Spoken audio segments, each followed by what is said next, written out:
আকস্মিতে আখিরি দেব ঋষিদে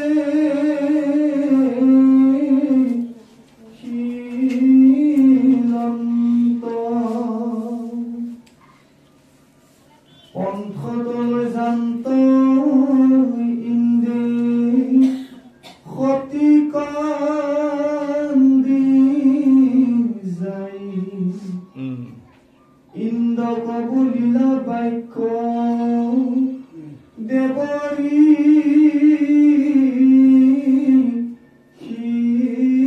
হিচাই হে সুৰপতি শুনা মুহুৰ বচন অপৰাধী নোহেকে মহাসুধ মন আংক তুমি এৰাইবা অতি শীঘ্ৰ কৰি মহাভাগৱতয়ে গৰ্ভে আছে ধৰি। এতিয়া এইকণ কথা যেতিয়া আজি পলাদৰ মাতৃ কাইদু ৰাণীক ইন্দ্ৰই লাহেকৈ মানে হাতত ধৰি ৰথত উঠি লৈ গুচি গ'ল, ৰথত চাই গ'ল। তাই কোনো সহায় নাই আৰু তাই যে গৰ্ভত 5 মাহ নতুনকৈ সন্তান এটি ঠিকি হৈছে তাই জানে, ইন্দ্ৰ আদি কোনেও নাজানে। হয়, এতিয়া বা লগতে এই ল'ৰাটিক আপোনাসকলে চিনি পাব, নগাঁৱত ঘৰ। এতিয়া এইবোৰ মোৰ চব দেশে বিদেশে নাতি বনাইছোঁ আৰু হয় অঁ তাকো ইয়াত লৈ ফুৰিছোঁ আৰু কেতিয়াবা ক'ৰবাৰ দূৰে এটা নাতি লৈ ফুৰিম। অঁ মানে যোনে যি আশা কৰি মোৰ ওচৰত আহে সেইসকলকে মই মানে এনেকৈ লৈ ফুৰোঁ আৰু। গতিকে আজি এইকণ কথা প্ৰহ্লাদে দৈত্য শিশুসকলক কৈ আছে। এতিয়া মোৰ মাতৃ কাইদু ৰাণীক ইন্দ্ৰই লৈ গ'ল। ইন্দ্ৰই লৈ যাওঁতে বাটত দেৱৰ্ষি নাথ ক্ষিপণে ঢেঁকীত উঠি আহি দূৰৰ পৰা দেখিলে বা এইটো কি। তেতিয়া দূৰৰ পৰা মাত দিছে ইন্দ্ৰ, এইৰা তুমি 33 কোটি দেৱতাৰ ৰজা, পৰতি হৰণং গতি নাই বৰ্ণৰ ঢৌ ঢৌ নৰকত বা তুমিনো তাকে কৰিবা ওলাইছানে? হা অ' মুখতে বৰ পণ্ডিত দেখুৱাই ফুৰা। হা ইন্দ্ৰ বোলে বৰ পণ্ডিত, ইন্দ্ৰ বোলে বৰ জ্ঞানী, ইন্দ্ৰ বোলে বৰ মহন্ত। দেৱৰ্ষি নাথে কৈ আছে তুমি পৰতি হৰণ কৰি লৈ আহিছা। হা তুমি পৰতিজনীক যে লগত লৈ আহিব পাৰিছা, তোমাৰ নিজৰজনীক লৈ নাহিলা কিয়? এতিয়াতো তোমাক কোনেও একো নকয়, হয়নে নহয়? হয়নে? এই বুলি তাৰমানে ভেটা ভটি হৈছে। সেয়াই হ'ল আমাক কৈছে। গতিকে মন কৰিবচোন, ইন্দ্ৰ আদি 33 কোটি দেৱতাসকলে পলাদক যেতিয়া হিৰণ্যকশিপুক বধ কৰি পলাদ যেতিয়া সৰু নৰসিংহৰূপী ভগৱন্তে মানে মূৰ্তি ধৰি আছিল, তেওঁৰ সামাব নোৱাৰে, তেতিয়া ব্ৰহ্মাই তুতি কৰিলে নাই, তেওঁ মানে শুদ্ধ নকবি নৰসিংহৰূপী কাল মূৰ্তি ধৰি আছে, হয়নে? তাৰপাছত শিৱই তুতি কৰিলে, তেতিয়াও নাথাকিল। ইন্দ্ৰ আদি 33 কোটি দেৱতাই তুতি কৰিলে, হয়, কিন্তু ইন্দ্ৰ আদি দেৱতাসকলে তুতি কৰা তাৰমানে ইন্দ্ৰ আদি দেৱতাসকলৰ নিজৰে মানে নিষ্কাম ভকতি নাছিল, তেওঁলোকৰ সকাম ভকতি। গতিকে তাতো নামানিল। সদৌ শেষত সকলোৱে তেতিয়া পলাদক কি ক'লে, সৰু ল'ৰা এইৰা যাৰ মুখৰ জুই সিয়ে নুমুৱাব লাগিব। গতিকে তোমাৰ পলাদ, তোমাৰ কাৰণে আজি নৰসিংহ মূৰ্তি এটা ধৰিলে, গতিকে তুমিয়ে তুতি কৰা ভাই। যেতিয়া প্ৰহ্লাদে তুতি কৰি যাওঁতে যাওঁতে যাওঁতে যাওঁতে নৰসিংহৰূপী ভগৱন্তে হাতখন আনি প্ৰহ্লাদৰ মাথাত দিছে, ধন্যবাদ হয়নে? তুমি এই 5 বছৰ বয়সতে মোক তুমি আয়ত্ত কৰিলা তোমাৰ বাক্য মই অৱহেলা কৰিব নোৱাৰিম যেতিয়া প্ৰহ্লাদক আচিমুনি গদা এডাল হিৰণ্যকশিপুৱে লৈ কৈছিল তুমি মোৰ কথা নামানা স্বৰ্গমৰ্ত্য পতাল মই জিকিলো সকলোৱে মোক মানে তুমি নামানা আৰু তুমি যে বিষ্ণু বিষ্ণু বুলি কোৱা বিষ্ণু ক'ত আছে দেখুৱাই দিয়া আজি বিষ্ণুক আগে টুমনিয়াই মাৰিম তাৰপাছত তোমাক মাৰিম মহাভয় পায়া শিশু চতু ভীতি চাইলা ভয়ংকৰ স্তম্ভ গোটে কৃষ্ণক দেখিলা তেতিয়া প্ৰহ্লাদ ভয়তে মানে চব পেনে চোৱাৰ লগে লগে এই সূতাটোতে দেখিছে প্ৰভু ভগৱন্ত আছে প্ৰহ্লাদে কৈছে এইয়া প্ৰভু ভগৱন্ত ইয়াতে আছে হিৰণ্যকশিপুৱে কৈছে মই দেখা নাই কৈছে আছেই হয়নে থিৰ কৰি শিশু যাবে স্তম্ভক দেখাইলা মহাকুৰ্ধে গদা মাৰি স্তম্ভক ভাঙিলা একদম এপাক ঘূৰি যেতিয়া টাঙন দিল আচিমুনি গদা এই সূতাটো ভাঙি পেলাল ভাঙাৰ লগে লগে ভয়ংকৰ স্তম্ভ গোট যেখনে ভাঙিলা নৰসিংহ মূৰ্তি ধৰি তথাতে আঁকিলা লগে লগে নৰসিংহ মূৰ্তি ধৰি আহিল হয়নে মনুষ্য শৰীৰ মুখ সিংহৰ বদন ব্ৰহ্মা বল মনত পৰি বুলিলা ৰাজন জানিলো মই মাধৱৰ মায়া মুক বধি বাক লাগি ধৰাই কায়া আজি হিৰণ্যকশিপুৱে গদাডাল লৈ চকু পানী আহিছে স্বৰ্গমৰ্ত্য পতালত মোৰ অকম বি নাই আজি ভমুৰি ফুৰিছিল কোনোদিনে তেওঁ চকু পানী নাই আজি কিন্তু দেখিলে মোক বধিবাৰ কাৰণে তুমি এইটো ৰূপ ল'লা আহি মই আজি জানিলো আজি যে মোৰ মৃত্যু আহি পালে মই জানো কিন্তু তথাপিও মই ভয় নকৰোঁ দিনে ৰাতি মৃত্যু নাই ঘৰে অস্তে হস্তে মৃত্যু নাই মোৰ মৃত্যু নাই বাহিৰে ব্ৰহ্মাই মোক বৰ এটা দি থৈছে তোমাৰ দিনতো মৃত্যু নাই ৰাতিও নাই অস্ত হস্তত মৃত্যু নাই স্বৰ্গতো নাই মৰ্ত্যতো নাই হয়নে তেনেধৰণে তাৰমানে জলতো নাই থলতো নাই তেনেহ'লে ই ক'ত মাৰিব পৃথিৱীত যদি মাটিত মৃত্যু নাই ই মা জেগা মোক উলিয়াব নোৱাৰে সেইটো এটা সাহস ল'লে এই বুলি কথা ধৰি বেগে চলি গৰিলা হেন দেখি নৰসিংহ ৰূপী প্ৰভু ভগৱন্তে হাঁহিবে লাগিলে চা ই যে দৈত্যৰ মাথা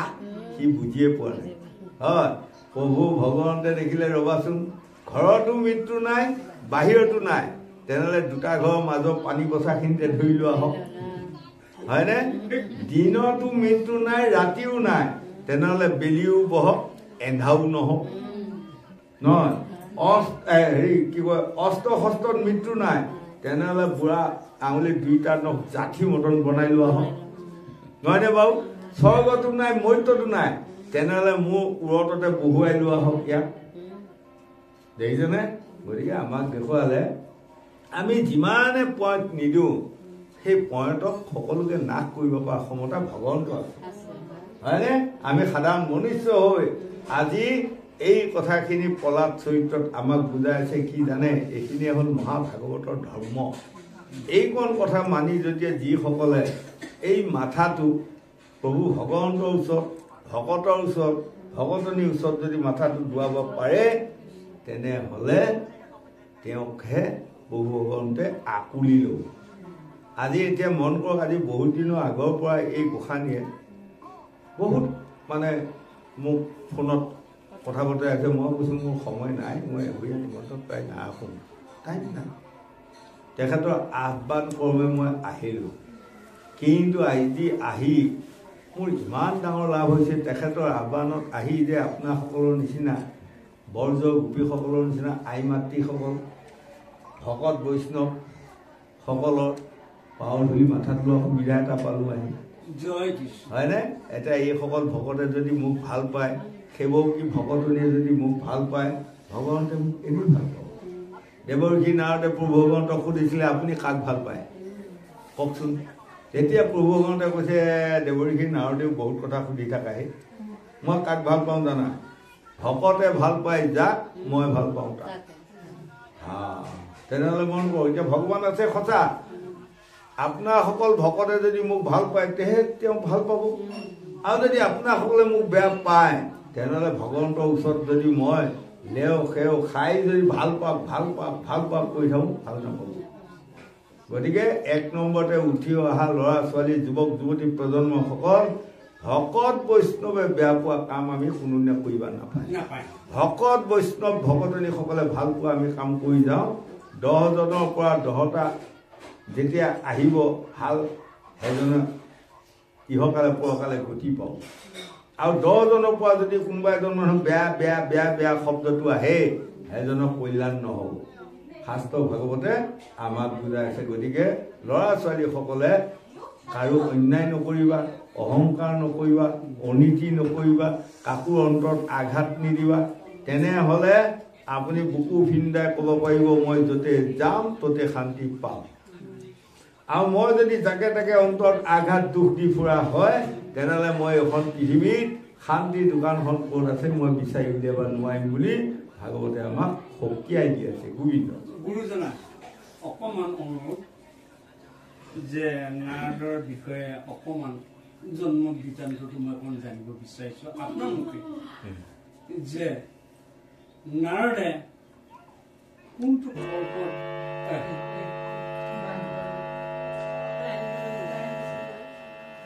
গতিকে কোনটো কল্পত নাৰদৰ নামে প্ৰখ্যাত হ'ল অকণমান জানিব বিচাৰিছোঁ যে কিছু ক্ষেত্ৰত নাৰদে আপোনালোকৰ নিচিনা একান্ত ভকতসকলে যে তোমাৰ মা দেউতা কোন নাৰদে ক'বই নোৱাৰিলে জানে আপোনালোকে গতিকে ধৰক অকণমান আপোনাৰ মুখেদি অকণমান পৰিচয় দিয়কচোন তেওঁ বাংলাদেশীহে না হয় এতিয়া আপোনাৰ দেৱৰ্ষি নাৰদে খনক খনন্দ সনত কুমাৰ সনাতন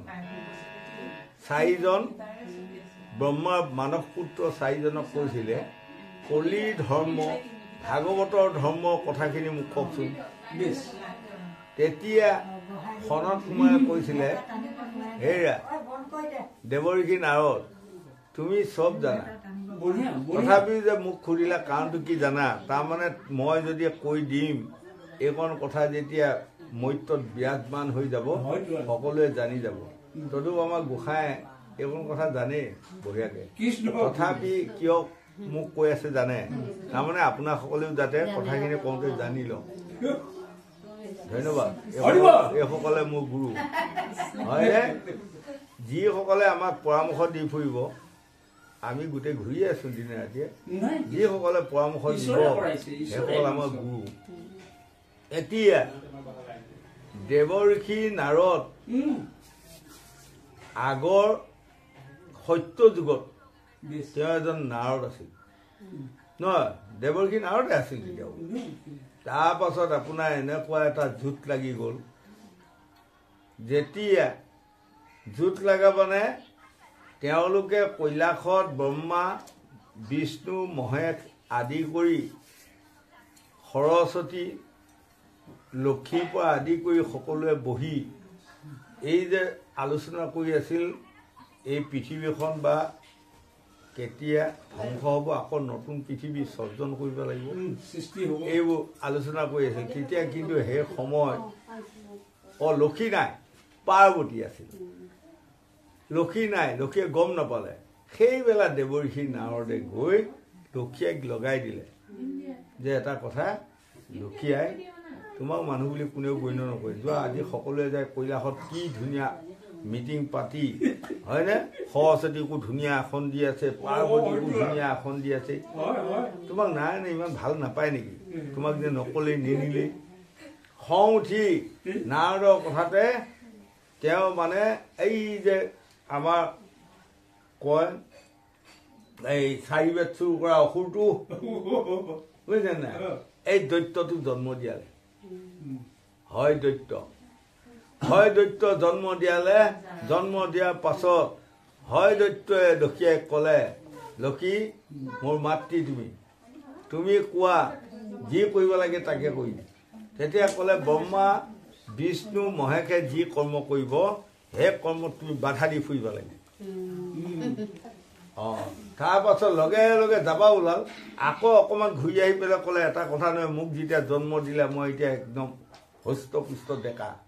এতিয়া মোকতো পত্নী এগৰাকী লাগি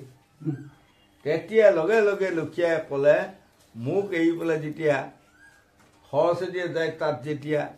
সভাস্থলীত অংশ লৈছেগৈ তেতিয়া লগে লগে হয় দৈত্যক ক'লে তুমি স্বৰ্গমৈত্য পাতালৰ ভিতৰত ১ নম্বৰ ৰূপৱতী যদি সৰস্বতী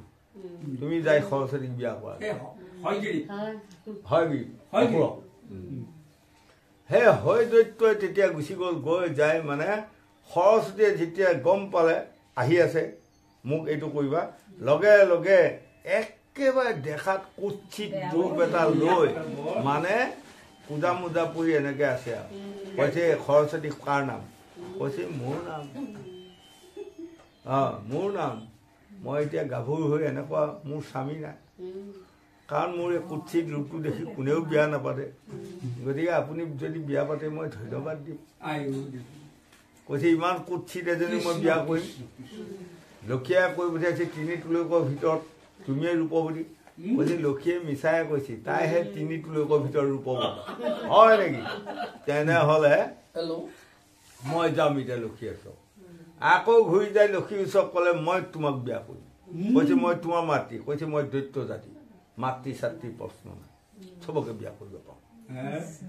তেতিয়া উপায় নাই মই চমু কৰি দিছোঁ উপায় নাই সেই তেতিয়াই যায় সাগৰ কৰিলে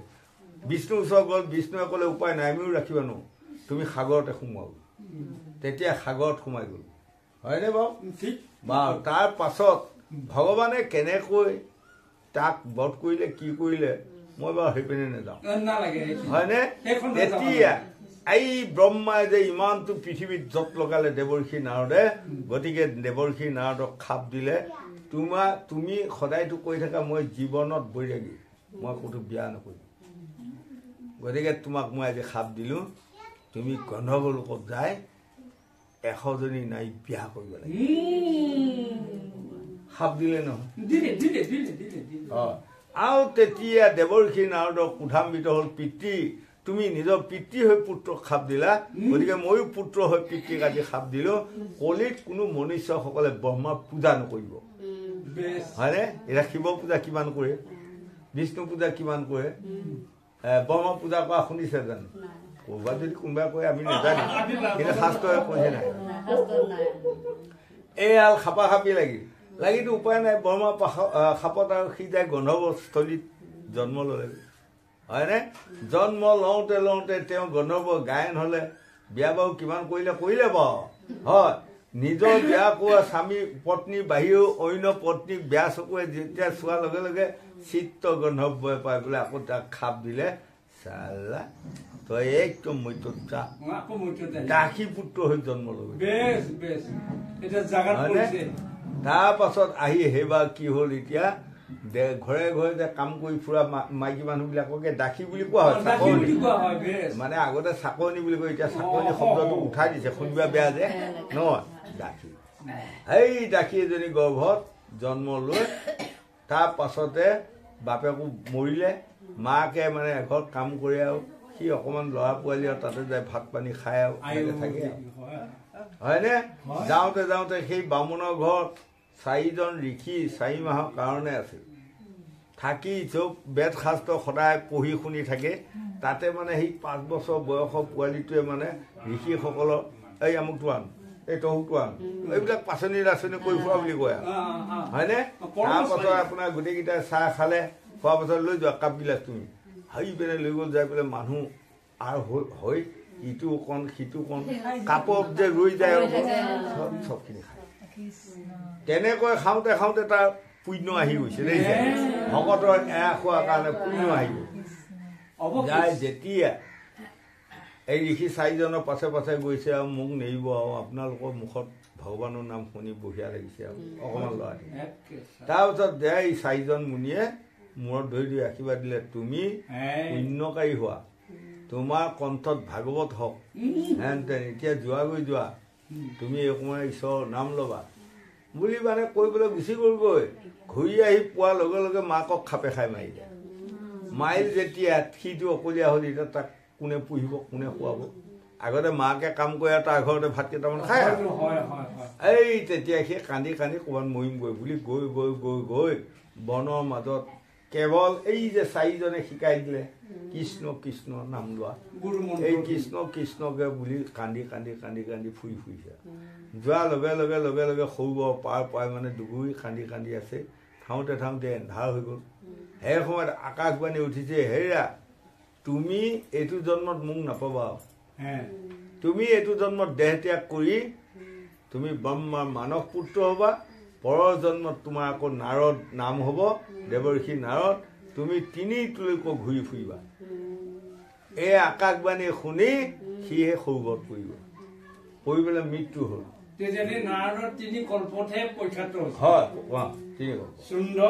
তাৰ পাছত আহি সেই আত্মাটোত গৈ ব্ৰহ্মাৰ হৃদয়ত মানে বিৰাজমান হ'ল হয় ব্ৰহ্মাৰ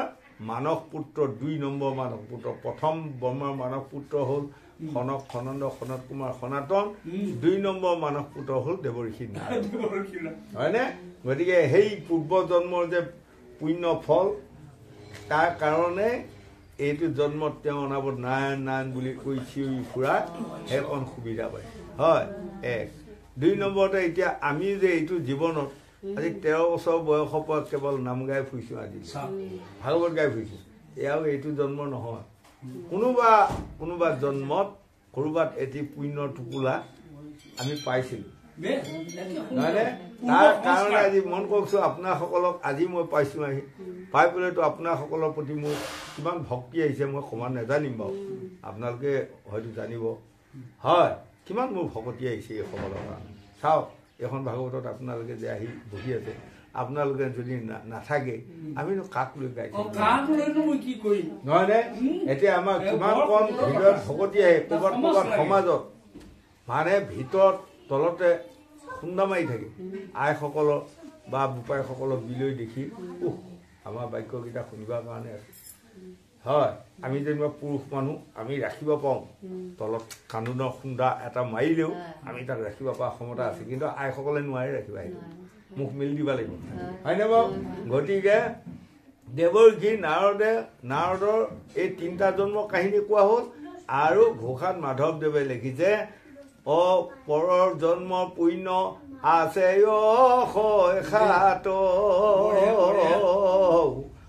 সিটোজনে কাণ পাতে কৃষ্ণৰ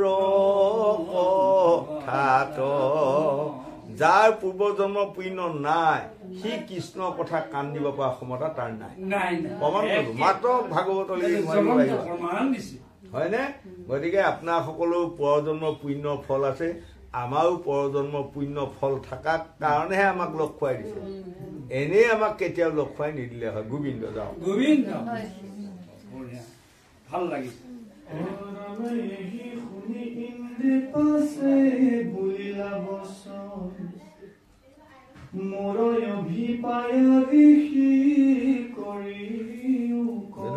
কণ্ঠ বৰদলৈ ফোন কৰিছে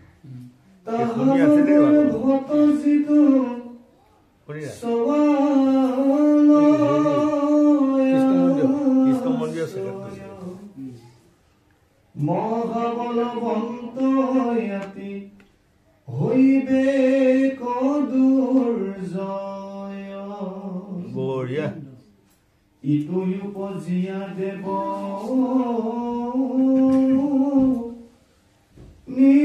নিৰ্মল কৰিবে এতেকেলা গয় আৰু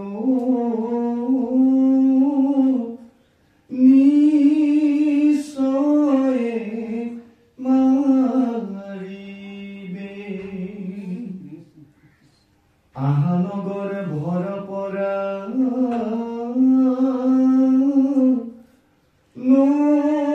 নোপজে অত ভালো মতে তাঙ্কময়ী ৰাখিব তাও তো আৰাম জেতি খনচোৱালৈ আহিলাই উপজয় এখনে মাৰিবই আৰু বুলিও নিশ্চয় বালকক মাৰি অংক গৃহক পঠাইব তোমাৰ আগত ঋষি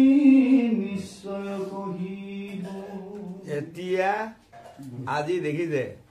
মানুহ খাইবা নোৱাৰিলে যে ফাঁকি পকাও ঢেৰ হৈ ইপনৰ পৰা সিপেনে মাৰে নহয়। এজন মানুহ কোনোবাই মাৰিবা গোপা মাৰি ধৰিছে হয়নে? যেতিয়া কেইবাজনী উঠাই পেলাই ক'লে তুমি এইটো ভাল কাম কৰিছা নেকি, তাক যে মাৰিবা ধৰিছে, তেতিয়া সি আৰু কি কৰিছে নে মাৰিবা ধৰা নাই নহয় মৰমতেহে ধৰিছে হয় নে নহয়? কথাটো এতিয়া এনেধৰণৰ হৈছে দেখিছে। ইন্দ্ৰই মানে কায়াদু ৰাণী হৰণ কৰিলে গৈছে। যেতিয়া দেৱঋষি নাৰদে বহুত নিন্দা কৰিলে, তুমি স্বৰ্গৰ ইন্দ্ৰ হৈ পৰতি হৰণ কৰিবা ওলাইছা আৰু এই গৰ্ভত 5 মহীয়া সন্তান এটা আছে, এই সন্তানটো সাধাৰণ সন্তান নহয়, ভাগৱত আছে, ভাগৱত সোমাই আছে হয়নে? আচ্ছা, তেতিয়া আকৌ ইন্দ্ৰই কি কৈছে জানে, মই মানে এই হৰণ কৰাও নাই, মাৰিম বুলি এটাও নাই, এইক লৈ যাম, লৈ যাই পেলাই মোৰ ঘৰত যেতিয়া প্ৰসৱ কৰিব তাই সেই সন্তানটোহে মাৰি পেলাম, তাৰপিছত এইক আকৌ ভালে ভালে এৰি দিম মই। এইটো কথা হ'ল নে বাৰু? কথা হ'ল হয়। এই তেনেকুৱা ধৰণৰ আমাৰো মানুহ এজাত আছে, চেউপালীয়ে এই বাগৰ মাৰিব, চেউপালীয়ে সেই বাগৰ মাৰিব হয়, অসৎ পন্থা লয়। গতিকে আজি এইকণ কথা দেৱঋষি নাৰদে দৈত্য শিশুসকলক কৈ আছে। তেতিয়া মানে দেৱঋষি নাৰদে বহুত নিন্দা কৰাতে আজি ইন্দ্ৰই দেৱঋষি নাৰদক কি কৈছে জানে বাৰু? যি হ'ল কি হ'ল, তোমাৰ ঢেঁকীটোত উঠুৱাই দিলোঁ, এইবোৰ কথা যাতে বহলাই নকবা কাৰো আগত। সেইটো ভয় কোৱা হয়নে নহয়? তুমি যদি ভাল মনেৰে আনিছিলা তেনেহ'লে এইটো কথা কিয় ভয় খাইছা? নহয়, মই আজি এজনী বাটত লগ পাই পেলাই ছোৱালী বা বোৱাৰী কিবা এটা বিপদত পৰিলে মই লৈ যাব পাৰোঁ, মই উঠাব তেতিয়াহ'লে মোৰ ভয় কৰা কাম আছে নেকি? কোনোবাই যদি সোধে বোলে ক'ৰ বোৱাৰী ক'ৰ ছোৱালী, ক'ব লাগিব মই আমুকৰ বোৱাৰী আমুকৰ ছোৱালী, কাৰ ঘৰৰ বোৱাৰী কাৰ ঘৰৰ ছোৱালী নাজানো, কিন্তু তাই বিপদত পৰিছে, মই প্ৰাণ দি হ'লেও ৰক্ষা কৰি লৈ আহিছোঁ। কোনোবাই বেয়া বুলিব? তুমি পাকে আনিছিলা ইপাকে, এতিয়া বলেই নোৱাৰি পেলাই দেৱঋষি নাৰদক কৈছা সিপাকে, হয়নে? এয়াইতো স্বৰ্গৰ ইন্দ্ৰ। সেইকাৰণে আমাক কৈছে ইন্দ্ৰ আদি দেৱতাসকলৰ যদি তোমালোকে ৰজগুণী স্বভাৱ কিছুমান লোৱা তেনেহ'লে কোনোদিনে ভগৱন্তক লাভ কৰিব নোৱাৰিব হয়। গতিকে ব্ৰহ্মাই আদি 33 কোটি দেৱতাই যেতিয়া পৰম প্ৰভু স্বয়ং নাৰায়ণৰ মুখৰ বাণী কেইটামান শুনিলে, মৰ্ত্যত যে নৰ জন্ম লয় কি লাভ হয়, আটাইখিনি কথা শুনিলে। মই বাৰু ইমান দীঘল কৰি নাযাওঁ, সকলোৱে নিজে নিজে এখন এখন দৰ্খাস্ত লিখি এই যাপাও দৰ্খাস্ত স্বয়ং বিষ্ণুৰ ওচৰত দিছে। তেতিয়া বিষ্ণুৱে কৈছে ৰবাচোন এখন দৰ্খাস্ত পঢ়ি চাওঁ। দৰ্খাস্তখনত লেখা আছে, মহোদয় দয়া কৰি আমাক মৰ্ত্যত মনুষ্যৰ জন্ম দিয়ক, এয়ে আপোনাৰ ওচৰত সৰল গোহাৰি। সেইখনত সেইখিনিয়ে লেখা। তেতিয়া সুধিছে এইখনৰ নিচিনা লেখা ইবিলাক বস্তাই বস্তাই হ'ব নহয় নহয়নে বাৰু? 33 কোটি দেৱতাৰ 33 কোটিখন হয়। তেতিয়া বিষ্ণুৱে কৈছে যদি বেলেগ বেলেগ আছে পঢ়ি চাওঁ। তেতিয়া কৈছে নহয় বহুত একেখিনিয়ে লেখা, তেনেহ'লে এখন পঢ়িলে হ'ল হয়নে? এতিয়া কৈছে তাৰমানে কাৰণটো কি? কৈছে মৰ্ত্যতা আমাক আৰু জন্ম দিয়ক মনুষ্য। কাৰণটো পৰম পিতা ব্ৰহ্মাৰ মুখত শুনিছোঁ, এবাৰ যদি মনুষ্যৰ জন্ম মৰ্ত্যত পায় তেনেহ'লে 100 কোটি 200 কোটি জন্মৰো পাপ দুখ ভুল অপৰাধ নাশ কৰি আত্মাক গতি দিব পাৰে, চিৰদিন শান্তি পায়, কৌটি কৌটি বছৰ বৈকুণ্ঠত থাকিব পাৰিব। তেতিয়া বিষ্ণুৱে কৈছে এইৰা তোমালোক স্বৰ্গৰ দেৱতা, তোমালোক সদায় ভোগত মজি আছা, তোমালোকে বিষ্ণুৰ স্থলীত প্ৰৱেশ কৰিব পৰা ক্ষমতা তোমালোকৰ নাই। তোমালোকে মনুষ্যৰ জন্ম নাপাবা, মনুষ্যৰ জন্মটোৱে বিষ্ণু লোক পায়। কিন্তু চবেই নাপায় এতিয়া এখন বিষ্ণু লোক নহয়নে আমাৰ আকাশত ক'ৰবাত এখন বিষ্ণু লোক আছে আমি তাক নাজানো কিন্তু দেহ আগত চালে আজি য'ত শাস্ত্ৰ ভাগৱত চলি আছে এইখনে আমাৰ বিষ্ণু লোক হয় আমি যে এয়া লোক পাই আছো আমি ভাগ্যৱান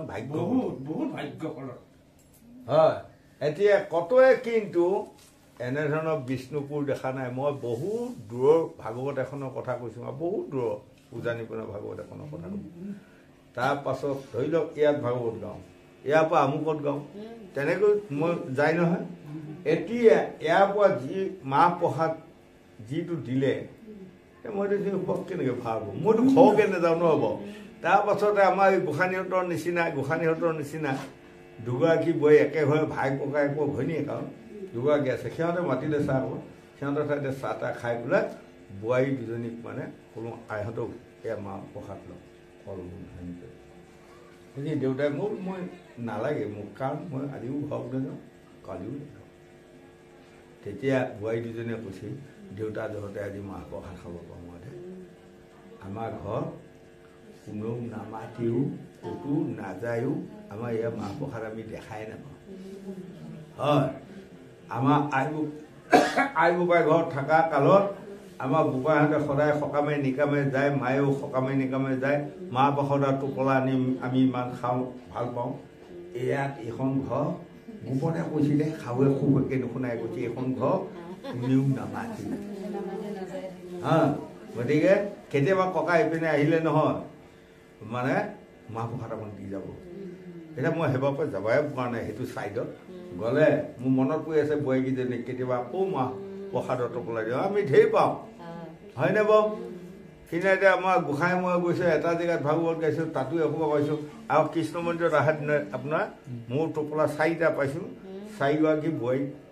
এজন পুৰুষক 3গৰাকী বোৱাৰী মই দিছোঁ মোৰ ঢেৰ প্ৰসাদ আছে আপোনাৰ এইসোপাই সান্তোৱা নাই হয় মোৰ মনত পৰি আছে সেই বোৱাৰী দুগৰাকী কেতিয়াবা আকৌ সেইপিনে গ'লে মানে প্ৰসাদৰ টোপোলা দিম হয়নে এই বিষ্ণু প্ৰসাদ খাব পোৱাও এখন ভাগ্য লাগে কুকুৰ চিগাল গাহৰিয়ে বা বিষ্ণু প্ৰসাদ খাই পাইছেনে খুৱাব তেওঁলোকক খোৱালেও তেওঁলোকে নাখায় হয় গাহৰি কেইটামান পুহি পেলাই যদি আপুনি মৰমতে বোলে গাহৰিকেইটাক পায়স অকণমানকৈ খুৱাওঁ বেচেৰাহঁতক বুলি পায়স অকণমান খুৱাই পেলাই ভগাই দিয়ক পায়স এৰি থৈ পেলাই লৰ মাৰি বৰ কচুত লাগিব হয় গতিকে আমি মনুষ্যৰ জন্মটো প্ৰথম বি পাইছোঁ আজি এই আখ্যানটোৱে আমাক কৈ আছে কি আমি তাৰমানে নিকা হ'ব লাগে আমি গণ্যমান্য কৰিব লাগে সকলোকে হয়নে ল'ৰা ছোৱালী যুৱক যুৱতী শিশুৰী সকলোৱে আমি ভগৱন্তৰ ওচৰত শৰণাপন্ন হ'ব লাগে পিতৃ মাতৃৰ ওচৰত শৰণাপন্ন হ'ব লাগে কাৰোবাৰ মাক বাপেকে বা পুত্ৰ পুত্ৰীসকলক দুখত পেলাব বিচাৰেনে তথাপি কিছুমান অসৎ সন্তান সন্ততিয়ে কি কয় জানে মোৰ মায়ে দেখিবাই নোৱাৰে মোৰ দেউতাই দেখিবাই নোৱাৰে এইটো কথা আনে কোন মাক বাপেকে নিজৰ পুত্ৰ পুত্ৰীসকলক দুখত পেলাব বিচাৰে কওক এইখন কথা আমাৰ পুত্ৰ পুত্ৰীসকলে বুজি লোৱাটো পৰম কৰ্তব্য গোবিন্দ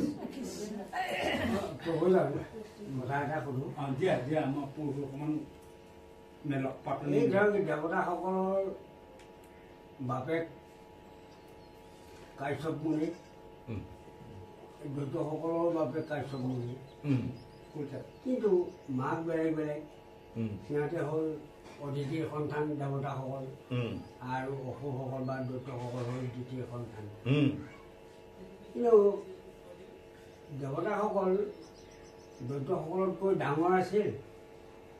নে দৈত্যসকল দেৱতাসকলতকৈ ডাঙৰ আছিল বয়সে দিয়ে যে গুণ গৰিমাৰ কথাটো মই ক'ব যোৱা নাই হ'লনে গোসাঁই হয় তাৰমানে অৰ্থাৎ এজনেই কাশ্যপ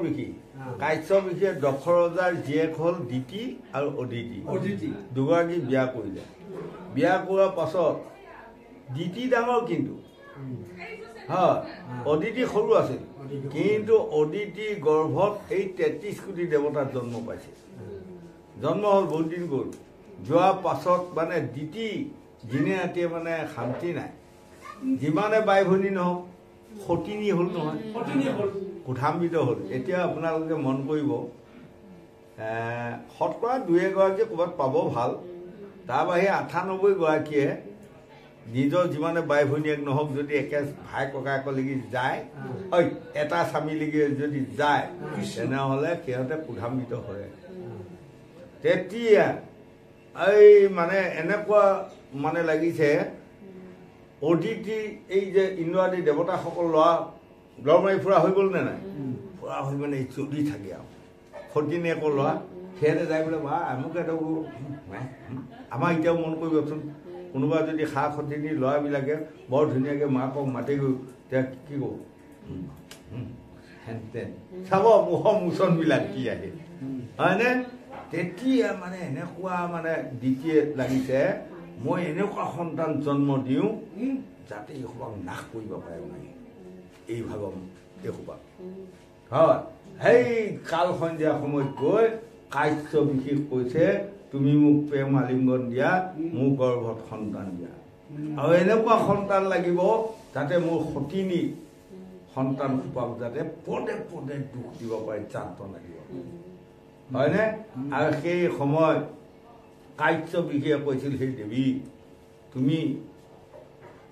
মানে কামত মতলীয়া হৈ পাগলীৰ দৰে হৈছা এই সময়ত নহ'বা এইটো কাল সন্ধ্যা সময় হয় কিন্তু মই বাৰু সিপিনে বহলকৈ নিয়া নাই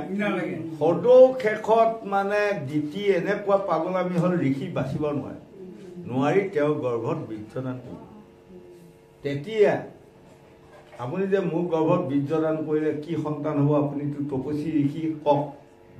তেতিয়া লগে লগে কাৰ্য বিশেষ কৈছে মই এতিয়া পাপ উপাৰ্জন কৰিলোঁ কাল সন্ধ্যা গতিকে এই পাপ নাশ কৰা সেইটো তপস্যা কৰিম বাৰু কিন্তু মন্দমতী নাৰী তুমি তোমাৰ গৰ্ভত দুটা যজা সন্তান হ'ব সেই সন্তান ডেকা হোৱাৰ লগে লগে মই পলাই ফুৰিব লাগিব পিতৃ মাতৃ পলাই ফুৰিব লাগিব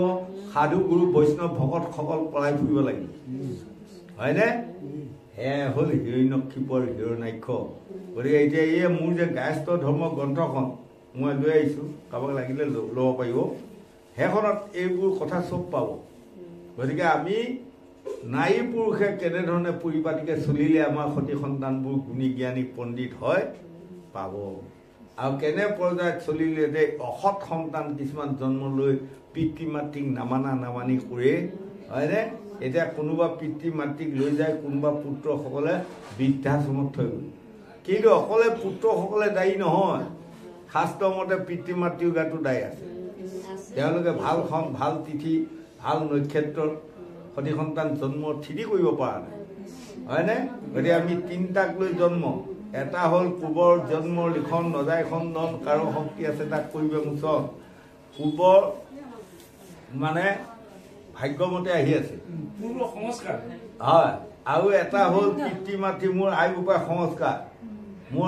সংস্কাৰ ভাল কাৰণে মই আপোনাসকলৰ মাজত সদায় বা আপোনাসকলৰ পাওঁ বুলি লৈ ফুৰা সুবিধা এটা পাইছোঁ হয়নে আৰু এটা কৰ্ম এই তিনিটাক লৈহে আমি গোটেই জীৱনটো চলি আছোঁ হয় এটা মানুহে যে কয় ভাগ্য বেয়া বা ভাগ্য ভাল হয় স্বামী বিবেকানন্দ দেৱৰ বাণীত লিখিছে যিজন মানুহে ভাগ্য বেয়া বুলি কৈ ফুৰে সেইজন মহা অজ্ঞানী সেইজন মহা মূৰ্খ কাৰণ ভাগ্য ক'ৰ পৰা নাই নহয় আজি জাগিৰোডৰ পৰা ভাগ্য মৰিগাঁৱক যোৱা নাই মৰিগাঁৱৰ পৰা ভাগ্য গুৱাহাটীক যোৱা নাই নহয়নে বাৰু আৰু কোনোবাই বোলে লাও কোমোৱাৰ নিচিনা গজাই বোলে চাঙত উঠাই লগাব পৰা বস্তুও নহয় হয়নে নহয় কওক সেইকাৰণে স্বামী বিবেকানন্দ দেৱে লিখিছে ভাগ্যৰ আন এটা নাম কৰ্ম যিসকলে ভাল কৰ্ম কৰে তাৰ ভাগ্য সদায় ভাল সেই লোকসকল এদিন ৰাতিপুৱা শুই উঠি তুমি খুব ভাল কাম এটা কৰি চাবা সন্ধিয়ালৈ তোমাৰ ভাগ্য ভাল হ'ব আৰু ৰাতিপুৱা এদিন শুই উঠি খুব বেয়া কাম এটা কৰি চাবা সন্ধিয়ালৈ তোমাৰ ভাগ্যখন বেয়া হ'ব গতিকে ভাগ্যৰ আন এটা নাম কৰ্ম গতিকে আমি উঠি অহা যুৱক যুৱতী প্ৰজন্মসকলক এইকণ কথা বুজাব লাগিব সেই ল'ৰা ছোৱালী যুৱক যুৱতী উঠি অহা কাৰণ আমি আৰু 2 বছৰ পাছত মৃত্যু হৈ যাম কিন্তু তোমালোকে আৰু বহুত বছৰ থাকিবা নহয় গতিকে তোমালোকে ভাল কাম কৰা ভাল কাম কৰিলে তোমালোকৰ শান্তি বাঢ়ি যাব আয়ু বাঢ়ি যাব হয়নে আৰু বেয়া কাম কৰিলে অশান্তি আহিব আয়ু কমি আহিব কাৰো আয়ু কোনেও ক'তো নিব নোৱাৰে জ্যোতিষ শাস্ত্ৰত মই অকণমান জ্যোতিষী আপোনাসকলে পাইছে কি জানি কালপুৰ পূৰ্ণাংগ পঞ্জিকাত চাব 28 পৃষ্ঠাতে মোৰ নাম পাব ভাৰতত চাব য'তে পায় ত'তে যাৰ ঘৰতে পায় তাৰ ঘৰতে মোৰ নাম পাব তাত মোৰ এড্ৰেছ ফটো চব পাব আচ্ছা গতিকে এই জ্যোতিষ পঞ্জিকাত লিখিছে দেওবাৰে যদি কাৰোবাৰ সতি সন্তান জন্ম হয় সি আৰু চিন্তা কৰিবলগীয়া নাই তাৰ সেই ল'ৰাটো বা ছোৱালীজনী মহা শিক্ষিত হ'ব শিক্ষিত হৈ দেওবাৰে জন্ম এইটো শিক্ষিত বা সোমবাৰে জন্ম হোৱা ল'ৰা ছোৱালীবোৰ শান্ত হয় সেই শান্ত হৈ মঙলবাৰে জন্ম হোৱা ল'ৰা ছোৱালীবোৰ বৰ সাহসী হয় এটা দেখিছে ক'ৰবাত এজনী গাভৰু ছোৱালীয়ে 3টা ডেকা ল'ৰা মাৰি থৈ আহিলে ক'ৰবাত বোলে টাঙকিল দি থৈ আহিলে সাহস হয়নে ক'ৰবাত আমি শুনো ন ক'ৰবাত বোলে এটা ল'ৰা 3টাক মাৰি থৈ গুচি আহিলে দুপাক চৰ্দি হ'লেও মাৰি থৈ আহিছে এইবিলাক সাহস মঙলবাৰে জন্ম হোৱা ল'ৰা ছোৱালীবোৰ সাহসী বুধবাৰে জন্ম হোৱা ল'ৰা ছোৱালী বা সতি সন্তান নৃত্য গীতত পাৰ্গত হয় বুধবাৰে জন্ম হোৱা তাৰ প্ৰমাণ পাইছোঁ আমি বুধবাৰে জন্ম হোৱা গতিকে আমি সৰুৰ পৰাটো এইবোৰতে আজিলৈ বৰ্তি আছোঁ কিমান নাম ভাওনা ইত্যাদি ওজাপালি লোকগীত দৈঙাল নাম দিহানাম একাধিক্ৰমে সুৰ তাল বাদ্য ভণ্ড ৰাগ শিকোৱাৰ পৰা আদি কৰি আপোনালোকৰ পাৱাৰ ধূলি নাজানিবিধা একো নাই ভগৱানক হয় যথাযোগ্যে চব চলাব পৰা ঈশ্বৰে বনালে আচ্ছা বৃহস্পতিবাৰে জন্ম হোৱা ল'ৰা ছোৱালীবোৰ মধু বাক্য মিঠা মাতটো শুনোতে ভাল লাগে নহয়নে অঁ আচ্ছা তাৰপাছত শুক্ৰবাৰে জন্ম হোৱা ল'ৰা ছোৱালীবোৰ দীৰ্ঘজীৱী আয়ু চাব নালাগে লেখি থৈ দিয়ক সি বুঢ়া বুঢ়ী হৈহে মৰিব হয় কিন্তু আকৌ জ্যোতিষৰ তলত এফাকি লেখা আছে যদি কেনিবাকে তৰুণ তৰুণী কালত বা ডেকা গাভৰু কালত যদি অন্তত্য বেয়া কাম পাপ কৰ্ম কৰে সকলো আয়ু নাশ হৈ অকালতে মৃত্যু হ'ব পাৰে সাৱধান কিন্তু পাপ কৰ্মত আয়ু নাশ হয় আৰু শনিবাৰে যদি কাৰোবাৰ ল'ৰা ছোৱালী জন্ম হোৱা থাকেই আছে নেকি কাৰোবাৰ আপোনাৰ বছ বঢ়িয়া মই উপায় এটা দি যাওঁ আজি চিন্তা নকৰিব যি মাহত নহওক মাহটো বাৰটো শনিবাৰে জন্ম হোৱা ল'ৰা ছোৱালী যদি কাৰোবাৰ হয় আগলৈও হোৱা লগে লগে এতিয়া আপোনাৰ ল'ৰা নে ছোৱালী ল'ৰা এটা শনিবাৰত এটা জন্মান্ধ মানুহ মাকৰ গৰ্ভতে যিজন অন্ধ হয় তাৰমানে আপোনাৰ ল'ৰাটো এটা দুখ ৰ'ল কি জানে একো যদি নকৰে তাৰ গোটেই জীৱন যুদ্ধত ল'ৰাই হওক ছোৱালীয়ে হওক তেওঁ মানে সকলোতে পৰাজয় হ'ব পৰাজয় মানে কি কাজিয়া লগা যুদ্ধ নহয় নহয়নে বাৰু পৰাজয় মেট্ৰিক পৰীক্ষা দিলে তাত ফেইল কৰিলে পৰাজয় নহ'ল নহয় চাকৰি এটা বিচাৰিলে চাকৰিটো নাপালে পৰাজয় নহ'ল নহয় আপোনাৰ ল'ৰাটোৱে ভাল ছোৱালী এজনী চালে চব পেৰে পচন্দ কৰিলে আনিব লাগে ছোৱালীজনী অন্য এটা লাগি পলাই গ'ল পৰাজয় নহ'ল হয় এইবোৰ সকলো ভাল হ'ব আপোনাৰ জন্মান্ধ মানুহ এজনক ল'ৰা হওক বুঢ়া হওক বুঢ়ী হওক প্ৰশ্ন নাই এজন মানুহ এটা ভোজনী দান কৰিব আৰু যদি ভোজনী দান নকৰি পাৰিলে ঘৰলৈ যদি মাতি আনে এসাঁজ ধুনীয়াকৈ ভাত খুৱাব খুৱাই লৈ বোলে এটা বস্ত্ৰ গেঞ্জি দি গামোচা দি কি দি দিব তাতে টাউন প্লান এযোৰ দিব আৰু তাৰ লগত পইচা অৰিহণা এটা দিব আপুনি দি দি 10 টকা দি 20 টকা দি 100 টকা দি আপোনাৰ কথা কৈ বোলে অন্ধটো ল'ৰাটোৰ হাতে ল'ৰাটো আপোনাৰ কিমান ডাঙৰ হ'ল 23 বছৰ তেনে সি তাৰ হাতেই দিব পাৰিব আৰু সৰু কেঁচুৱা হ'লে মাকে তাৰ হাত ধৰি পেলাই দিব লাগিব তেনেকুৱা কৈছোঁ আপুনি অতি সোনকালে দি দিয়ক নহ'লে আপোনাৰ ল'ৰাটো চবতে পৰাজয় হ'ব হয়নে অন্ধ মানুহ এজন পাবই নোৱাৰে দেখোন ক'ৰবাত বিচাৰিব হয় আৰু কাৰোবাৰ যদি আছে এইটো কৰিব এইটো জ্যোতিষ শাস্ত্ৰ মই মানে এইটো প্ৰতিকাৰ কৰিম যাওক বাৰু এতিয়া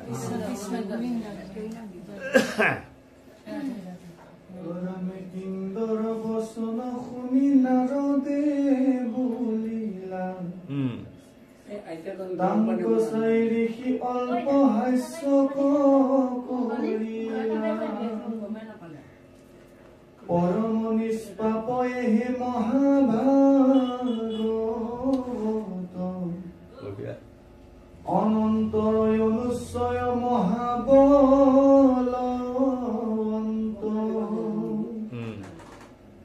তোমাৰ মাৰিবে নাহিকে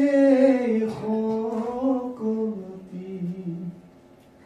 মোহৰ বচন শুনিও কসুৰপতি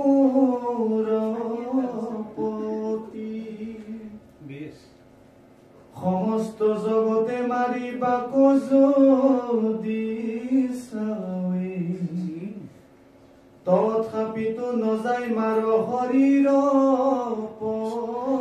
ভাৱে অংৰামে নাৰদৰ বাণী শুনি ইন্দ্ৰমহাশয় মোহৰ মাতৃকনেৰি লন্ত হোয়া ভয় অনন্তৰ প্ৰিয় ভক্ত আছে গৰে ভেয়ান এই শুনি পৰন্দৰে কৰিল আজি দেৱঋষি নাৰদে ইন্দ্ৰক কৈছে তুমি যিমান যত্ন নকৰা ইয়াৰ গৰ্ভত থকা সন্তানটোক মাৰিব পাৰা তোমাৰ ক্ষমতা শক্তি নাই ব্ৰহ্মাণ্ডৰ লোকসকলেও যদি ধৰে তাক মাৰিবৰ কাৰণে তাক মাৰিব নোৱাৰে হয় তাৰমানে সি ঈশ্বৰৰ অংশ লৈ জন্ম ঈশ্বৰে তাক সকলোৱে ৰক্ষণাবেক্ষণা দিব তাৰমানে তাৰ ফলটো তাই যে ছোৱালীয়ে কালৰ পৰা সেইজনী ছোৱালীয়ে কৃষ্ণ মূৰ্তি এটি বনাই লৈ সদায় পূজা পাতল কৰি কৰি কৰি কৰি কৰি কৰি তেওঁ সেইটো সন্তান গৰ্ভত লৈছে গতিকে তাৰ আয়ু বহুত হয় আমাৰ আই মাতৃসকল আকৌ আমাক দেখুৱালে আমাৰ আই মাতৃসকলে তপস্যা কৰিব লাগে হয় তপস্যা মানে কি তপস্যা জানে বনৰ মাজত যাই তপস্যা কৰাৰ কথা কোৱা নাই এতিয়া বনৰ মাজ নায়ে আৰু কোনো তপস্যা কৰিবগৈ নহয় আগৰ যুগৰ ঋষিমুনিসকলে বনৰ মাজত যাই তপস্যা কৰে হয় তপস্যা কৰি এনেকৈ থাকে থকাৰ লগে লগে মাকেন্দ্ৰ মুনিয়ে তপস্যা কৰিছে কৰি পেলাই মানে কৈছে কি বিৰাট ভোক লাগিছে কিবা এটা ফল মূল খাব পোৱা হয় নাযাওঁ উঠি ঈশ্বৰে খোৱালে ইয়াতে খাম নোখোৱালে এনেকৈ কৈ চকু মুদি থকাৰ লগে লগে খন্তেকৰ পাছত চকু মেলি চোৱাৰ লগে লগে দেখি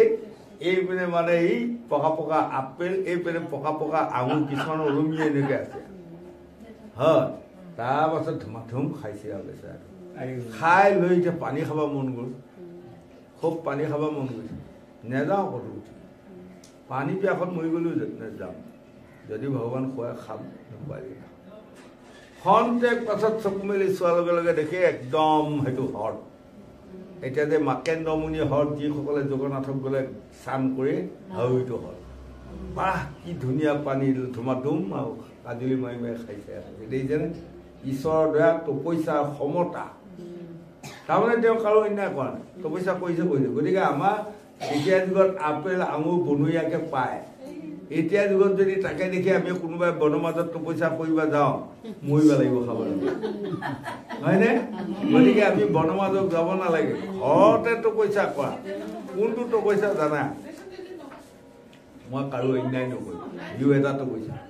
হয়নে কাৰো বস্তুক লোভ নকৰিম কাৰো অন্তৰত আঘাত নিদিম কাৰো লগত হাই কাজিয়া সৃষ্টি নালাগিম নহয় বাৰু আৰু কাকো মিছা কথা কৈ অন্তৰত আঘাত নিদিম সঁচা কথা কম আমি LP স্কুলত পঢ়িতে পোৱা নাই সঁচা কথা কিলৰ সুটি মিছা কথা ঠেং চুটি হয়নে গতিকে মিছা কথাই ক'তো জয় হ'ব নোৱাৰে গতিকে স্বামী বিবেকানন্দ দেৱে গোটেই গ্ৰন্থখন লেখি সদৌ শেষত দেখিছে মনৰ দুখে চান্দালে দি অভিশাপ তাক খন্দাইতে নৰে ব্ৰহ্মাৰ পাপ সেয়া উঠি অহা যুৱক যুৱতী প্ৰজন্মসকল হওক কোনোবা চান্দাল হওক কোনোবা মেলচ কাৰো অন্যায় নকৰিবা যদি মনৰ দুখত যদি কোনোবা এটা মেলচেও আপোনাক অভিশাপ দিয়ে সেই সাপটো লাগিব হয় গতিকে তাৰ প্ৰমাণ আপোনাসকলে ইয়াত পাইছে ন পুৰুষী ৰজা তেওঁ এজন ৰজা 5 বছৰ বয়সৰ মুনি পোৱালিটোৱে আজি সাপ দিওঁতে ৰেহাই নাপালে আৰু সদৌ শেষত লিখিছে সতৰ হয় নাই অসতৰ জয় নাই ল'ৰা ছোৱালী যুৱক যুৱতী প্ৰজন্মসকল এই আখৰ কথা অলপমান কাণ দিব হয়নে কম ডাবৰ কথা কোৱা নাই সতৰ হয় নাই অসতৰ জয় নাই তাৰমানে যদি আপুনি সৎ হৈ আছে আপোনাক কোনেও ক্ষয় কৰিব নোৱাৰে হয় আৰু যদি আপোনাক আপুনি অসৎ হৈ আছে কোনোদিনে জয়ী হ'ব নোৱাৰে দেখিছেনে কিমান ধুনীয়া কথা লিখিছে গতিকে আজি দেৱৰ্ষি নাৰদে ইন্দ্ৰক কৈছে এইজন সৎ সন্তান ইয়াত সোমাইছে এই গৰ্ভত তাক তুমি যত্ন কৰি মাৰিব পৰা ক্ষমতা তোমাৰ নাই হয় ইন্দ্ৰক তুমি বহুত দুখ পাইছা এতিয়া ইন্দ্ৰ ৰজা নাম শুনিছে 1000 বছৰ গৈ সৰু বৰ পুচি থাকিলে 1000 বছৰ গৈ পৰ্বতৰ গৰ্ভত পুচি থাকিলে মাজে মাজে কি কাৰণত জানে তেওঁ লোভ মোহ কাম ক্ৰোধ মন মচৰ্য একো ত্যাগ দিব পৰা নাই হয়নে কাৰণ তেওঁ এজন স্বৰ্গৰ ইন্দ্ৰ হৈ গৈ থকাৰ লগে লগে দেখিলে গৈ গৌতম ঋষি পত্নীগৰাকী বাহ স্বৰ্গমধ্য পথাৰত কিমান উপযুক্ত দেখাই শুনাই ধুনীয়া আমি ভাল পাব লাগে আমুক ঘৰ বোৱাৰী যদি দেখাই শুনাই বৰ ভাল হওক আইজনী ঈশ্বৰে কিবা কওঁ নহয় লাগিল তৎক্ষণাতে ইন্দ্ৰই তৎক্ষণাতে গৌতম ঋষি বেগ ধৰি গৈ যাই সোমাই হৰণ কৰাৰ লগে লগে সদৌ শেষত তেওঁ উঠিব যোৱাৰ লগে লগে থাপ মাৰি হাতত ধৰিলে অহিলা দেৱীয়ে ৰবাচোন ৰবা তুমি প্ৰকৃততে মোৰ স্বামী নহবা মোৰ স্বামীৰ কাৰ্যকলাপ মই বুজি পাওঁ তুমি নোহোৱা সত্যটো কোৱা নহ'লে তোমাক সাপ দি ভস্ম কৰিম তেতিয়া লগে লগে ইন্দ্ৰই চিনাকি দি ক'লে মই ইন্দ্ৰ তেনেহ'লে তুমি ইমান নৰাধম কাম এটা তুমি কিয় কৰিলা তোমাক মই আজি সাপ দিব পাৰোঁ কিন্তু সাপ নিদিওঁ মোৰে জীৱনটো ধ্বংস হ'লে হওক আৰু বুলি দগৰি কান্দা কাটি হৈছে এসময়তে গৌতম ঋষি পালে আহি পাই ক'লে তুমি পৰতি হৰণং গতি নাই মৰণং ধৌ নৰকত বাঘ তাকে তুমি কৰিবা নদৰালা তুমি এজনী ঋষি পত্নীকো তুমি আজি হৰণ কৰিলা আহি গতিকে তোমাক অভিশাপ দিলোঁ গোটেই দেহটো তোমাৰ জুনিময় হওক দিলে 1000 বছৰ সৰুবৰত পৰি থাকিবলগীয়া আৰু অহিলা দেৱীক যেতিয়া গৌতম ঋষিয়ে খং দেখুৱাৰ লগে লগে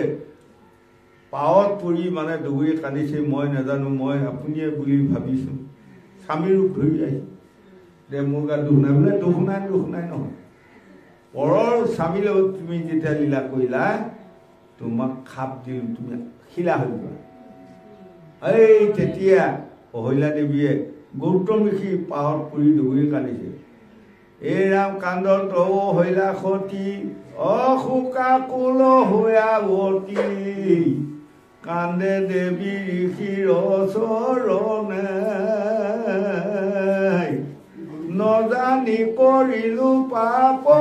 স্বামী দিলা ব্ৰহ্ম শাপ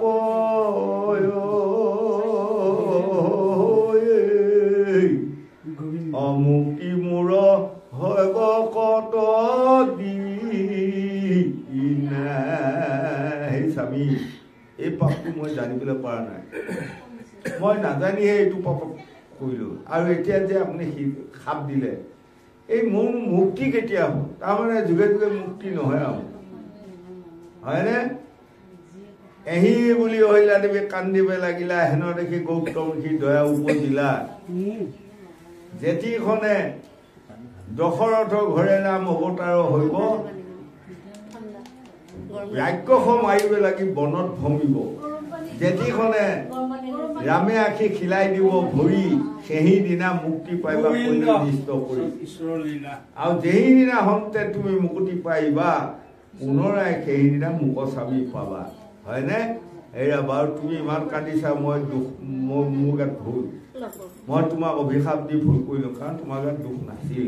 তেতিয়া গৌতম ঋষিও কান্দিছে তোমাৰ গাত ভুল নাই কিন্তু তথাপি যে তোমাক সাপ দি পালোঁ এতিয়া মোৰ সাপটো এনেই নাযায় গতিকে দশৰথ ঘৰ ৰাম ৰূপে ভগৱন্ত জন্ম ল'ব আৰু যেতিয়া ৰামে আহি এই বনৰ মাজত ঘূৰি ফুৰোঁতে যিদিনা ৰামে শিলটোত ভৰি দিব সেইদিনা তুমি মুক্তি পাবা আৰু যিদিনা তুমি মুক্তি পাবা সেইদিনা মোক স্বামী পাবা এই বুলি কোৱাৰ লগে লগে লাহেকৈ শিলা হৈ যোৱাৰ লগে লগে শিলটোত চাই আজি গৌতম ঋষিয়ে খুব কান্দিছে মোৰ ইমান ৰূপৱতী পত্নীগৰাকী ইন্দ্ৰ প্ৰলোভনত পৰি মই আজি নাশ হৈ গ'লো বাদ দিলোঁ হিমালয়গিৰি পৰ্বতত গৈ কান্দি কান্দি তেওঁ ধ্যানত লাগিব যাওঁতে যাওঁতে দশৰথৰ ৰাম লক্ষ্মণ অৱতাৰ হ'ল 100 বছৰ গ'ল আৰু যোৱাৰ পাছত যেতিয়া বিশ্বামিত্ৰ লৈ আহি ৰাম লক্ষ্মণক বনৰ মাজত লৈ ফুৰি ৰাক্ষসবিলাকক মাৰি ফুৰিছে সেই সময়ত যাই বোলে মানে শিল এটা পোৱাৰ লগে লগে যেতিয়া ৰামে যায় সেই শিলটোৰ ওপৰতে যাব লাগিব এতিয়া গোটেইকেইটা হয়নে যেতিয়া শিলটোৰ ওপৰত ভৰি দিয়াৰ লগে লগে এনেকুৱা ভয়ংকৰ শব্দ উঠিল ৰাম লক্ষ্মণ জঁপিয়াই পৰিল ৰাম কিহৰ শব্দ উঠিল কৈছে ভয় নাখাব বিশ্বামিত্ৰ কৈছে ভয় নাখাবা গৌতম ঋষিৰ অভিশাপত অহল্যা দেৱী শিলা হৈ আছিল আৰু এতিয়া চাই থাকা সেই আউট কৰি মানে শিলটো লাহে লাহে লাহে লাহে ফাটি গৈ আছে এয়া এতিয়া ফাটৰ মাজৰ পৰা অহল্যা দেৱী আজি জন্ম হ'ব ওলাব হয় ভয় নাখাবা কাহিনী গোটেইটো ক'লে কোৱাৰ লগে লগে লগে লগে ধুনীয়াকৈ অহল্যা দেৱীৰ জন্ম লৈ এই ৰাম লক্ষ্মণ বিশ্বামিত্ৰ সকলোকে সেৱা কৰিছে 3 তুলসীৰ ভিতৰতে বোলে 1 নম্বৰ ৰূপৰ স্থান আছিল অহল্যা দেৱী আৰু তেতিয়া লগে লগে এই বিশ্বামিত্ৰই মানে হিমালয়গিৰি পৰ্বতত যে গৌতম ঋষি আছে লগে লগে কৈছে এৰা গৌতম ঋষি তোমাৰ পত্নীক যে তুমি সাপ দি শিলা কৰি থৈ গৈছিলা আজি ৰাম আহি তাত খোজ দিয়াৰ লগে লগে তোমাৰ পত্নী উদ্ধাৰ হ'ল আৰু আগতকৈ আৰু ৰূপৱতীয়ে ধুনীয়া নাৰী হ'ল এতিয়া নাৰীগৰাকীকতো এই বনৰ মাজত অকলে আমি এৰি থৈ যাব নোৱাৰোঁ গতিকে তুমি আহা তোমাক চন্দি দিওঁ আমি যাওঁগৈ হয়নে এটা মন কৰ হিমালয়গিৰি পৰ্বতত আছিল আৰু ইহঁতে অযোধ্যা নগৰ সেয়া কথা কেনেকৈ শুনিলে তেতিয়া যুগততো মোবাইলো নাই ৰেডিঅ' নাই টিভি নাই নহয় সেইটোকে কৈছে আমাক ধ্যান দৰ্শন কম ধ্যান দৰ্শন নহয় মোৰ যদি ধ্যান দৰ্শন থাকে আপুনি জাগিৰোডত থাকিলেও আপোনাৰ লগত মই মৰিগাঁৱকে কথা হৈ থাকিব ধ্যান দৰ্শন সেই ধ্যান দৰ্শনৰ দ্বাৰা আহি তেওঁ লৈ গ'ল গতিকে এয়া হ'ল ইন্দ্ৰ আজি সেই ইন্দ্ৰই আজি কাশ্যপ ঋষি কৃষ্ণ কায়াধুৰাণীক আজি হৰণ কৰি লৈ আহিল এতিয়া অনাৰ পাছত লুটিবাগৰ মাৰিছে কি মই এই বেয়া ভাবি অনা নাই নহয় ভালভাৱে আনিছোঁ মানে গৰ্ভৰ সন্তানটো মাৰি পেলাই আকৌ ধুনীয়াকৈ এৰি দিম ধুনীয়াকৈ এৰি দিবৰ কাৰণে তুমি আনিব লাগে কিয় যদি তোমাৰ ধুনীয়াকৈ এৰি দিয়াৰ মন আছে আনিলা কিয় হয়নে গতিকে আমাৰ উঠি অহা ল'ৰা ছোৱালী যুৱক যুৱতী প্ৰজন্মসকলে এইখন বুজি ল'ব লাগিব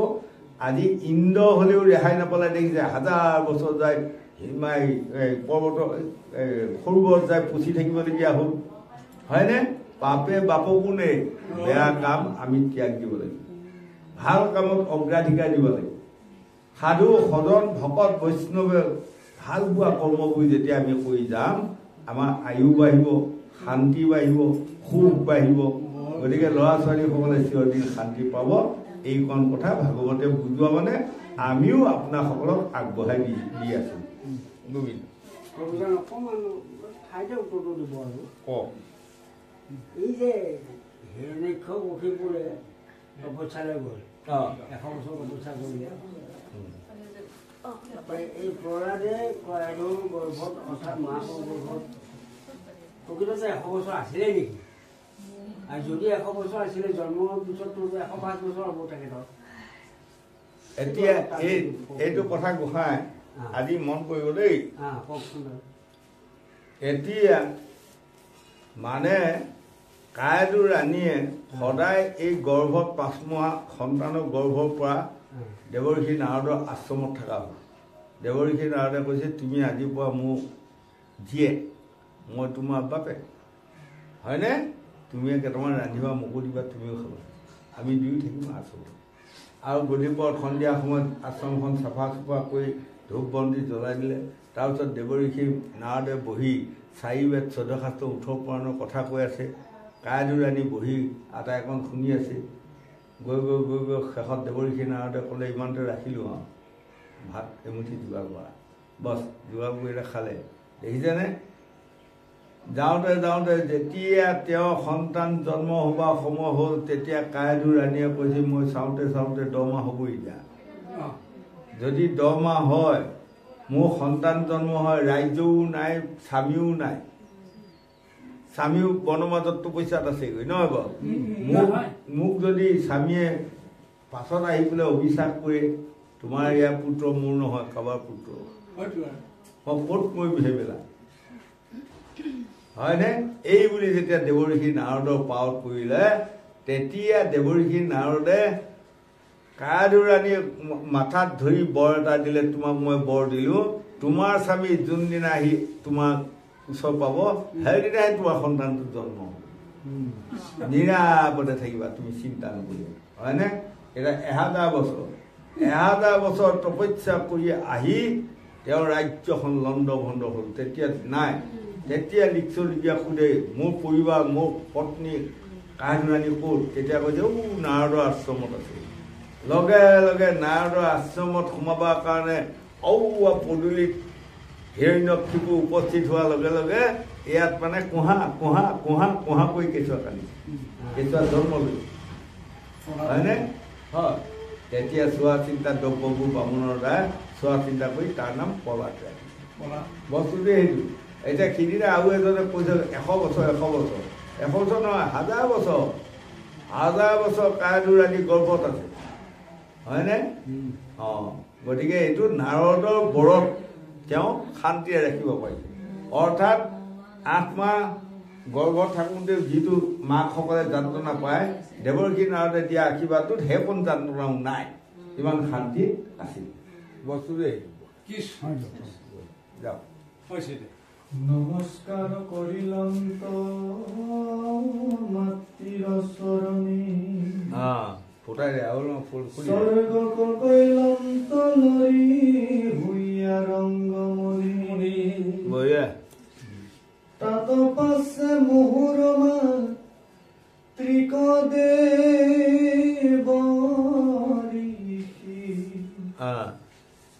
আপোনাৰ আশ্ৰমক নীলন্ত ঋষি আশ্বাসিয়া আশীৰ্বাদ বাক্য বুলিলন্ত তোমাৰ কুশল হইবে তুমি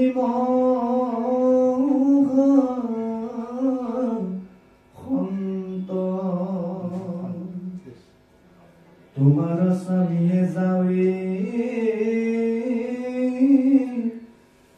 তপস্যাৰ পৰা নহয় বিগৃহক সতি দুখ পৰি হৰা জয় কৃষ্ণ অৰামে দেৱে মোৰ আশ্ৰমত হৰিষে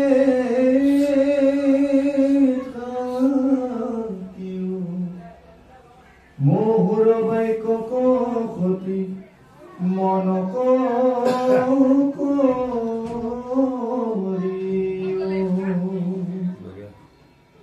ঋষিৰ বচন শুনি ভয়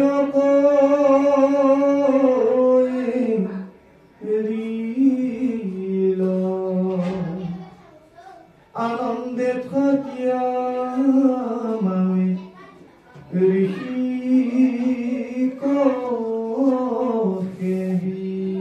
এতিয়া চাওক যাৰ ৰাজ্য নাই প্ৰজা নাই পিতৃ নাই মাতৃ নাই স্বামী নাই সেনেগৰাকী নাৰী আজি দেৱঋষি নাৰদে যে তেওঁৰ গৃহত স্থান দিলে কম ডাঙৰ সহায় এটা কৰিলেনে সেইটোকে কৈছে পৰ উপকাৰ গতিকে সেই লোকসকল পৰ উপকাৰ বৈষ্ণৱ সনাতন ধৰ্মৰ অৰ্থ কি বোলে হৃদয়ত সত্যটো জীয়াই ৰখা বোলে শুদ্ধ উত্তম আৰু এজনক সুধিলে বৈষ্ণৱ সনাতন ধৰ্মৰ অৰ্থ কি কৈছে পৰ উপকাৰ সাধন কৰা সিও সত্য আৰু এজনক সুধিলে বৈষ্ণৱ সনাতন ধৰ্মৰ অৰ্থ কি কৈছে নিৰাশ্ৰয়ক আশ্ৰয় দিয়া হয়নে এইজন এতিয়া নিৰাশ্ৰয়ক আশ্ৰয় দিছে এইবোৰ হ'ল বৈষ্ণৱ সনাতন ধৰ্মৰ একোডলি ডাল গতিকে আমাৰ ল'ৰা ছোৱালী যুৱক যুৱতীসকলে সদায় আমি পৰ উপকাৰ কৰিলেও যে ধৰ্ম হয় তাক আমি ভালদৰে বুজি পোৱাটো পৰম কৰ্তব্য নিৰাশ্ৰয়ক যদি আমি আশ্ৰয় দি ৰখা যায়